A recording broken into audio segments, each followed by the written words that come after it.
¿Qué tal? Muy buen día. Soy Daniel de Alba Campa. Mi maestra es Rosangélica Arteaga Hernández en la materia de Derecho del Trabajo. Voy a compartir con ustedes mi evidencia de aprendizaje número 1, en donde la primera parte me pide que después de analizar el caso de la Corte Interamericana de Derechos Humanos 2017, Lagos del Campo contra Perú, señalo la siguiente información respecto a mi opinión sobre si fue adecuada la resolución de la Corte, donde también explico los derechos laborales violentados. Doy una explicación de los principios rectores del derecho del trabajo en México que fueron violentados. Se da respuesta también a qué habría sucedido si el trabajador fuera mexicano y si tendría la protección de alguna ley o no. Además de mencionar algunos convenios internacionales ratificados por México con la OIT que protegen a los trabajadores. Esto si estuvieran en el caso del trabajador de Lagos del Campo. En cuanto a mi opinión fundamentada sobre si fue adecuada o no la resolución de la Corte Interamericana de Derechos Humanos, considero que fue adecuada porque el Estado es responsable por la violación a los derechos a la libertad de pensamiento y expresión y garantías judiciales. Esto reconocido en los artículos 13.2 y 8.2 de la Convención Americana en relación con el artículo 1.1 de la misma, en perjuicio del señor Lagos del Campo. En cuanto a los principios rectores del derecho del trabajo en México que fueron violentados, así como lo que se violentó en cuanto a lo que menciona la Convención Americana, empezaré por esta parte. En cuanto a los derechos laborales violentados, se tuvo una violación al derecho a la estabilidad laboral, reconocido en el artículo 26 de la Convención Americana, en relación con los artículos 1.1, 13, 8 y 16 de la misma. Además, se violó el derecho a la libertad de asociación, reconocidos en los artículos 16 y 26 de la Convención Americana en relación con los artículos 1.1, 13 y 8 de la misma ley. La violación de los derechos a la protección judicial y las garantías judiciales de conformidad con los artículos 8 y 25 de la Convención Americana en relación con el artículo 1.1 de la misma, en prejuicio del señor Lagos del Campo. En cuanto a lo que nos menciona la Ley Federal del Trabajo, el principio de publicidad, fundamentado en el artículo 720, el cual nos describe que los ciudadanos pueden presenciar diligencias o audiencias que se presenten durante un proceso. El principio de gratuidad, en donde se define como la implementación de la ley que debe ser gratuita tal como lo establece en el artículo 17 de la Constitución Política de los Estados Unidos Mexicanos, y también está fundamentado en el artículo 19 de la Ley Federal del Trabajo.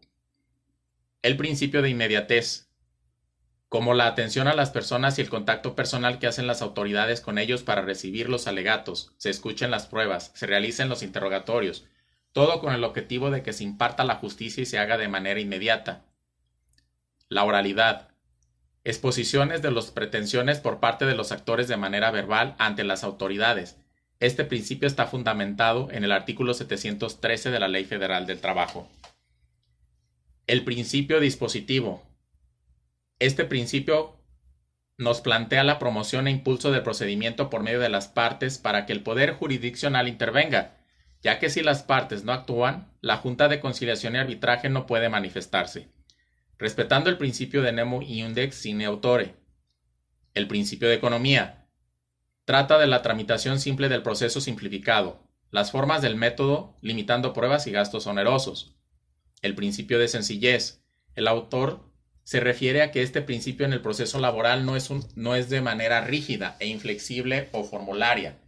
Consiste en que la mayoría de los trabajadores carecen de conocimientos jurídicos, los cuales los ponen en desventaja con los patrones.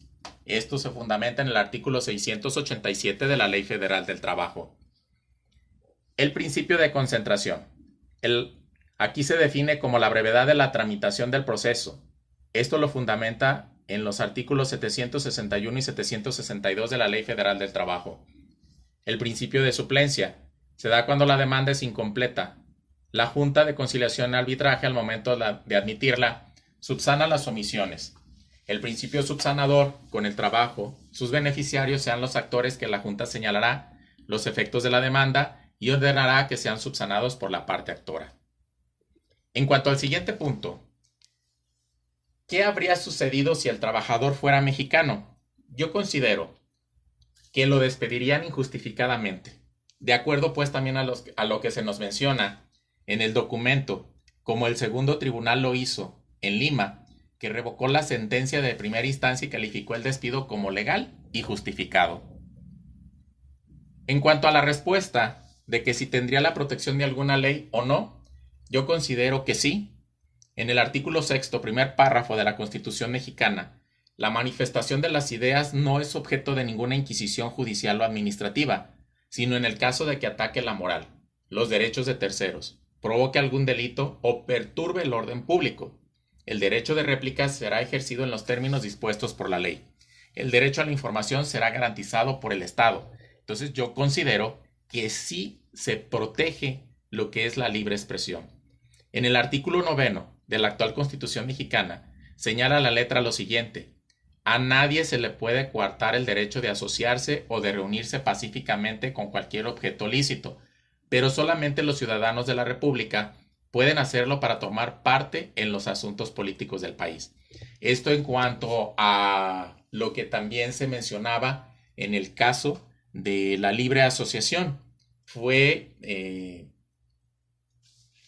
En este caso fue llamémosle sentenciado por esta parte en donde no se le permitía la asociación y en donde ya vimos también en la convención que sí es lícito pues esa asociación, al igual entonces que lo menciona aquí el artículo 9 constitucional. En cuanto a mencionar los convenios internacionales ratificados por México con la OIT que protege a los trabajadores, tenemos el C087, que es el convenio sobre la libertad sindical y la protección del derecho de sindicalización. El C135, convenio sobre los representantes de los trabajadores. Y el C144, convenio sobre la consulta tripartita, en donde nos habla precisamente de las normas internacionales del trabajo. Bien, ahora, esto es en cuanto a la primera parte del trabajo, en donde se pide que se hable sobre el caso correspondiente, considerando tanto la Ley Federal del Trabajo, la Constitución en primer lugar y también lo que se menciona en la Convención. Muchas gracias, que tengan excelente día.